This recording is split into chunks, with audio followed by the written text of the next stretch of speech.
बंधुओं से प्रोफेसर और प्रिंसिपल से निवेदन करता हूँ, बेटी पूजन में सभी एक साथ खड़े होने का कष्ट करें। और जो छात्र हैं इन्हें यहाँ पर आमंत्रित किया गया है, इनके अलावा सभी लोग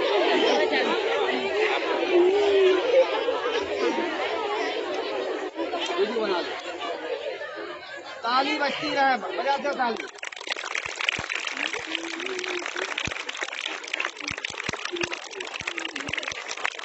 हमारे डीएलए जी हमारी बालिकाओं का सम्मान करते हैं।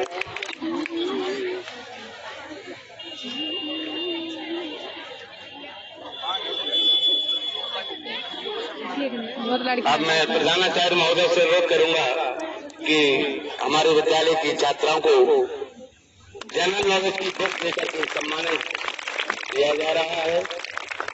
जोरदार तालियां आपकी बस्ती ही रहनी चाहिए। और उसके बाद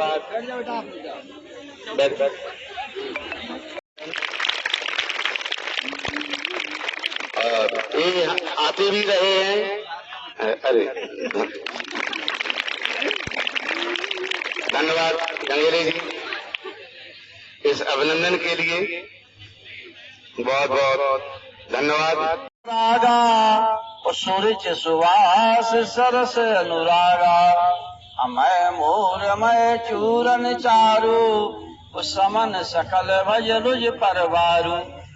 गुरु चरण सरोज रज निज मन मुकुर सुधार, परणु रघुबल विमल जस जो दायक फल बुद्धिहीन तन जान के। मूर्ख हूँ मैं, मुझे ज्ञान नहीं है। बुद्धिहीन तन जान के सुमिरऊं पवन कुमार, बल बुद्धि विद्या और हराऊं कलेश।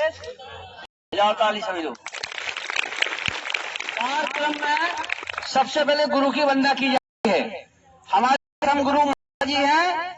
द्वितीय गुरु आपके सामने, जो आपके सामने शिक्षक बैठे ईश्वर के तुल्य हैं, क्योंकि हमारे जो अंदर है, विकार है, हमारे अंदर दम्भ भरा है, गर्जन भरा, अहंकार भरा है, इसको नष्ट करने का काम हमारे शिक्षकगण करते हैं। क्योंकि गुरु गए परन गए रघुराई, अल्पकाल विद्या सब पाई, मात पिता गुरु की वाणी बिने विचार सदा सुख जानी।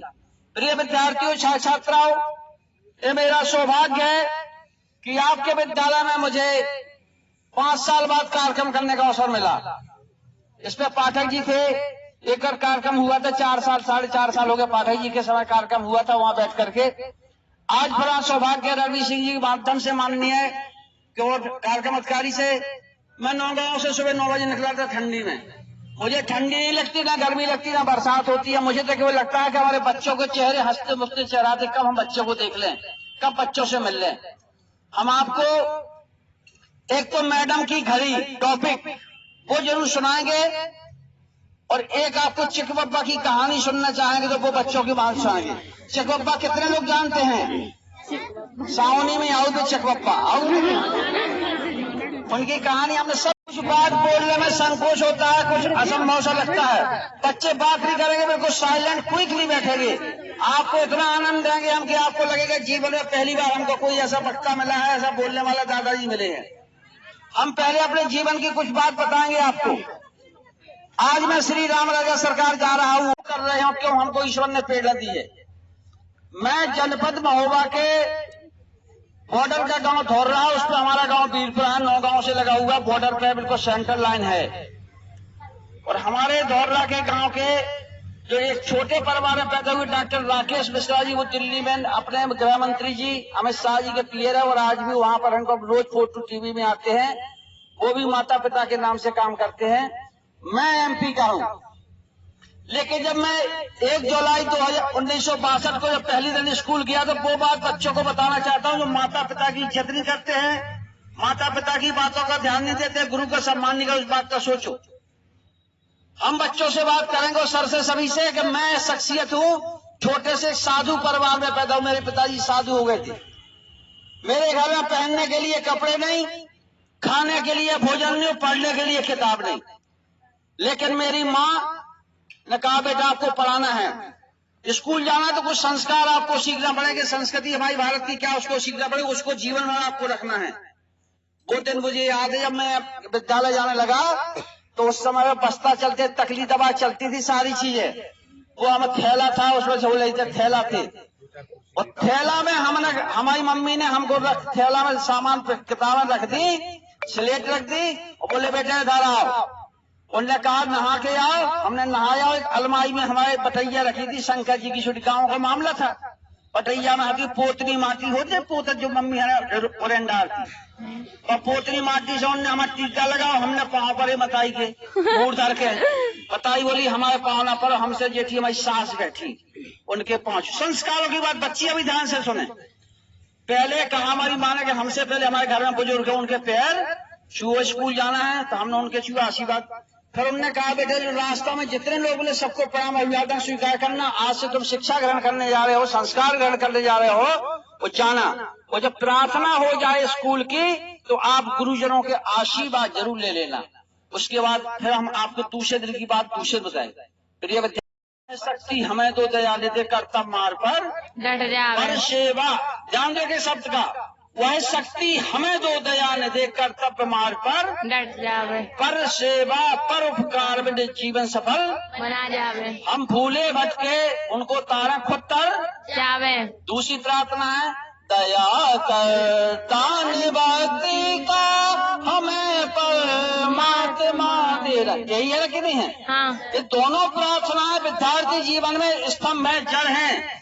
अगर आपको इन प्रार्थनाओं को एक शब्द पे आपने चयन कर लिया तो आपका भविष्य हम लोगों से ज्यादा, देखिए हम लोग तो जहां पहुंच गए। इसमें जो बच्चे बैठे, एसडीएम बैठे, तहसीलदार बैठे, डीएसपी बैठे, आईएएस आईपीएस बैठे, सभी बैठे, राजनीति बैठे, सांसद भी बैठ सकते हैं। और मैं तो कहता भगवान करे सकराल के बच्चे मुख्यमंत्री भी बने, लेकिन मेहनत करना पड़ेगी। अभी इंटर इतना बढ़िया बच्चे पढ़ रहे हैं, एक भी बच्चा हाथ नहीं उठाएगा जिस पे इसका उत्तर मैं चाहता हूँ। मुझे लाखों बच्चों से मिलने का अवसर मिला है, वो बच्चे बता रहे स्कूल कब खुल गया था इसका नया साल का? जुलाई में कितना तारीख को खुला था? पहले 1 जुलाई खुल गया था। 1 जुलाई के बाद आपने 15 दिन स्कूल आना शुरू किया। 15 दिन में आपके बाद किस बच्चे ने टाइम टेबल बनाया, समय सारणी, समय का सेटिंग की? कोई विद्यार्थी है इसमें जो भविष्य को लेकर के पीएमटी, एमटी, आईएएस, आईपीएस की राज्य प्रशासन अधिकारी की परीक्षा देना चाहता है, जिन्होंने अपने भविष्य का लक्ष्य तय किया हो? कोई बच्चा नहीं है। आपकी गलती नहीं है, इसमें माता पिता की गलती है और हम अपने आप को स्वयं धोखा दे रहे हैं। हम देखते हैं कि हम अपने आप को स्वयं धोखा दे रहे हैं। घर से तैयार होके आते, विद्यालय पढ़ने आते, लेकिन विद्यालय की परिभाषा नहीं जानते हम क्या है। अगर हमको भविष्य बनाना है, निर्माण करना है, भविष्य का निर्माण करना है, तो सबसे पहले हमें समय सारणी बना होगा, समय का सदुपयोग करना होगा। आपको सामने मैं खड़ा हूं, मेरी उम्र कल 66 वर्ष पूरी हो गई। 67 वर्ष में चल रहा हूं। हम प्रतिदिन 200 किलोमीटर 250 मोटरसाइकिल चलाते हैं, कम से कम 5 स्कूलों में जाते हैं। बगला स्कूल में हुआ है, आपसे मिले, इसके बाद हमें दर्शन करने बाद फिर और स्कूल आए, क्योंकि हम अपना भविष्य निर्माण नहीं करना चाहते। हम भारत के भविष्य का निर्माण की जो नींव है, जो आधारशिला है, हमारा तो जिस तरह से तैयार हो गया है। हम भारत की संस्कृति, सनातन धर्म नष्ट हो रही, इसको बचाने का काम कर रहे हैं।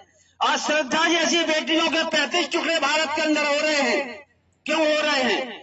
कि हम अपने माता पिता गुरु की आज्ञा का पालन नहीं करते। हम संस्कृति, सनातन धर्म, अपने भारत के इतिहास को नहीं पढ़ते हैं। हमें पढ़ना चाहिए, हमें पढ़ना चाहिए भारत की राष्ट्रपति माननीय श्रीमती द्रौपदी मुर्मू के जीवन को। हमें पढ़ना चाहिए डॉक्टर अंबेडकर साहब के जीवन को। हमें लक्ष्मीबाई के जीवन, अवंतीबाई जो हमारी प्रतिभा देवी पाटिल, इनकी जीवनी पढ़ेंगे, महापुरुषों की जीवनी पढ़ेंगे तो हमें शक्ति और ऊर्जा मिलेगी, हमारे सामर्थ्य मिलेगा। अगर हम स्कूल आए, पढ़ते रहे, देखते, देखिए शिक्षा ग्रहण करने में बच्चे इसमें होशियार हो सकते हैं कि जिनका विशेष दिमाग होता है वो 1 महीने की पढ़ाई में 100 में 100 नंबर भी लाने के दम रखते हैं। लेकिन शिक्षा आपकी आप महत्वपूर्ण नहीं है। शिक्षा से पहले क्या जरूरत है? संस्कार। अगर आप संस्कारों से परिपूर्ण हैं, आप किसी भी पद पर पहुंच जाएं। मैं बताता हूं, जब पहली बार में सर से आन के मिला था, बड़ा आत्मिक गदगद हो गया। आपने कहा कि हमारे सांस्कृतिक अधिकारी महोदय श्री रमेश चंद्र जी है, उनसे मिलिए, आपका काम वो कराएंगे। हमने जिम्मेदारी विभाग में बांट रखी है। प्रिय विद्यार्थियों, आपके विद्यालय के प्रधानाचार्य जी देवतुल्य हैं, ईश्वर तुल्य हैं, आपके लिए भगवान के स्वरूप हैं। माता पिता के तुम्हें वो माता, चाहे पिता तुम्हें वो बंधु सखा, इस सभी के रूप में आपको देखते हैं। आपके सुख दुख का दर्द बांटने का काम करते हैं, आपको अंधकार से प्रकाश की ओर ले जाते हैं। यदि हम चाहते हैं कि अपना भविष्य बना ले, यहाँ से निकल जाएं जनपद, अभी आपके यहाँ मैं प्रदीप कुमार जी एसओ अध्यक्ष से मिलकर आया हूँ थोड़ी देर पहले। यहाँ पर थाना अभी परसों ने चार्ज लिया है, बड़ा गदगद बड़ा सम्मान हुआ। जैसे मैं पहुंचा, उन्होंने तत्काल, मैंने परिचय दिया कि नौगांव से आया हूं, उन्होंने तत्काल कुर्सी मंगवाई, बैठाला, चाय मंगवाई, मिठाई खिलवाई। ये संस्कार होना चाहिए। इतने बड़े पद पर होने, टीआई पोस्टिंग होने के बाद उन्होंने कहा अतिथि देवघर, हमारे यहाँ अतिथि के रूप में आए हैं। बच्चों में ऐसे संस्कार होने चाहिए। और मैं देख रहा हूँ, बुरा मत मानना थोड़ा सा, क्योंकि दवाई कड़वी होती है, मीठी दवाई। आप बच्चे देख रहे, ऐसे अनुशासित बच्चे होना चाहिए। विद्यालय एक शिक्षा का मंदिर है। इस मंदिर में जितने बच्चे आते हैं, ऐसे बहुत से बच्चे होंगे जो गेट में प्रवेश करने के पहले प्रार्थना करते हो, हे मां सरस्वती, मां आपके मंदिर में प्रवेश कर रहे, आप हमारे हृदय में बैठ जाइए। जो बच्चे बच्चियां इस तरह की आस्था लेके इस मंदिर में प्रवेश करते हैं, विद्यालय में प्रवेश करते हैं, उनका भविष्य उज्जवल है।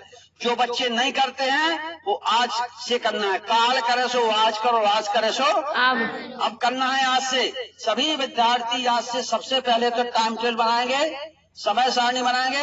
ये आपकी इच्छा है कौन सा विषय शाम को पढ़ना है, कौन सा विषय सुबह पढ़ना है, लेकिन हमारा एक उद्देश्य है जो हम आपके विद्यालय में आए, इस विद्यालय का नाम वर्ष 2023 की जो परीक्षा परिणाम आए, उसमें लखनऊ तक आपकी आवाज जाना चाहिए। जा सकती है तो ठोको दद्दा तारी। जानकारियां हमारे विद्यालय के छात्र छात्राओं को दी। हम आपका हृदय से आभार व्यक्त करते कि आपने अपना अमूल्य समय हमें प्रदान किया। और बच्चों से भी कहना चाहूंगा कि हमारे जो वक्ता हैं गंगेले जी के द्वारा कई मोटिवेशन के बारे में आपको जानकारी दी गई। और वास्तव में एक कहा भी जाता है कि your good thinking is also enhance your personality, माने आपके अच्छे विचार आपके व्यक्तित्व को निखारते हैं। जब आपका व्यक्तित्व अच्छा होगा तो सभी जगह आपके व्यक्तित्व की चर्चाएं होती हैं। यदि आपका व्यक्तित्व ही खराब होगा तो आपको केवल बुराई के अतिरिक्त आपको कभी अच्छाई सुनने का अवसर प्रदान ही नहीं होगा। इसलिए मैं आप सभी लोगों को से कहना चाहता हूं, अमल करें। धन्यवाद। इसके बाद मैं प्रधानाचार्य महोदय से कहना चाहूंगा कि अंत में जो चंद्रा जी, बहुत बहुत आभार गंगेले जी का हमारे विद्यालय में पढ़ाने के लिए। और जो भी चीजें उन्होंने आप लोगों को बताई हैं वो एकदम व्यवहारिक हैं और आपको उन पर अमल करना चाहिए, क्योंकि जब शुरुआत आप अभी से करेंगे, जो आपका ये दौर चल रहा है, ये आपके जीवन को परिवर्तन करने वाला दौर है। आप इसी समय का सदुपयोग कर लें। ये हाई स्कूल और इंटर की जो क्लास होती हैं वो आपके भविष्य का आधार होती हैं और आप लोगों को इसी को सुधारना है। इसी पर आपका पूरा जीवन आगे का टिका होगा। और जो भी समाज की विकृतियां हो रही हैं उन पर भी गंगेले जी द्वारा प्रकाश डाला गया। और जो सबसे महत्वपूर्ण बात बताई गई, संस्कारों की, जो देखा जा रहा है समाज में जिसकी सबसे ज्यादा कमी हो रही है वो है संस्कार। और वो एक चीज और सबसे ज्यादा है कि गलती करने के बाद हम गलती स्वीकार नहीं करते। जो मानव का सबसे बड़ा गुण होना चाहिए था, ये सबसे बड़ा अवगुण बनता जा रहा है। यही छात्र छात्राओं में भी कि जो भी गलती करते हैं आप, और जब गलती को स्वीकार करने का समय होता है तो आप झूठ बोल करके उससे निकल जाते हैं। आप वो झूठ हम लोगों से बोल करके निकल जाएंगे, पर वो झूठ जो आप अपने जीवन के लिए बोल रहे हैं वो आपका कभी दोबारा सुधरेगा नहीं। ये मान लीजिए आप, ये जीवन का एक कटु शब्द है कि जो जस करे सो तस फल चाखा, जो जैसा करेगा वैसे ही भरता है। आप जो भी कार्य कर रहे हैं शिक्षक नहीं देख रहे हैं, आपके माता पिता नहीं देख रहे हैं, पर ईश्वर सब देख रहा है। इस बात को हमेशा ध्यान रखिए आप लोग। सभी को, विद्यालय परिवार को एक बार आभार, और हमारी ओर से, विद्यालय परिवार की ओर से गंगेले जी का पुनः साधुवाद, धन्यवाद। आप पधारे, और इस आशा के साथ आप लोगों से आशा करता हूं कि इनके द्वारा जो बातें बताई गई हैं आप लोग उन पर अमल करेंगे, और जीवन में जो भी चीजें इनके द्वारा बताई उनका अमल आज से ही शुरू करें, क्योंकि जैसा कि इनके द्वारा बताया गया आपके पास समय ज्यादा नहीं है। दिसंबर के 15 दिन निकलने वाले हैं, जनवरी फरवरी 2 महीने हैं आपके पास, और यही समय आपके जीवन का सबसे बड़ा परिवर्तन ला सकता है अगर आप इस समय का उपयोग कर लें। आपने जो समय बर्बाद कर दिया नहीं लाना, पर जो समय हमारे पास बचा है उसका सदुपयोग करें, अच्छे से मेहनत करें और सफल हो। धन्यवाद। बोलिए, मैं आज इंटर कॉलेज सकरार जनपद के सभी विद्यार्थी सड़क सुरक्षा, जीवन रक्षा, हेलमेट पहनकर यात्रा करने की शपथ लेते हैं। हम जीवन में किसी भी प्रकार का नशा नहीं करेंगे।